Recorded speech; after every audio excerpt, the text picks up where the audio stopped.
Hey guys, good morning. Welcome back to my channel GJ Chowgala Rider.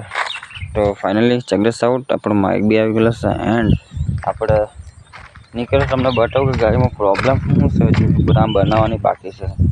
તો check this out, આ જે બોલ છે તેના બે આટા ખલાસ થઈ ગયેલા, આ બે આટા ખલાસ થઈ ગયેલા. ચેક ધીસ આઉટ, આ પંખું, આ જો બધું મીઠી થઈ ગયેલા. ચેક ધીસ આઉટ,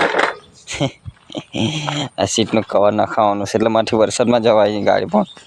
એન્ડ બધું બહુ ખર્ચો છે આમ તો, બહુ એટલે બધા પર જ ખર્ચો. તો થોડો ખર્ચો તો છે જ, માનીને ચાલે મેક્સિમમ તો 20-25 હજારનો ખર્ચો છે જ ગાઈસ. ફાઇનલી કંઈ નહીં, માઇક બી આવી ગયેલો છે. થોડું કરતા રહે એન્ડ સપોર્ટ કરતા રહેજો. જય જય આદિવાસી. એન્ડ આજનો બ્લોગ એ જ છે કે હેલ્મેટ લઈને હું જામ કરશે તો મારું કામ પતાવું પહેલાં. તો જઈએ આપણે ફાઇનલી. ચેક ધીસ આઉટ, આમ લુક તો હેવી લાગે.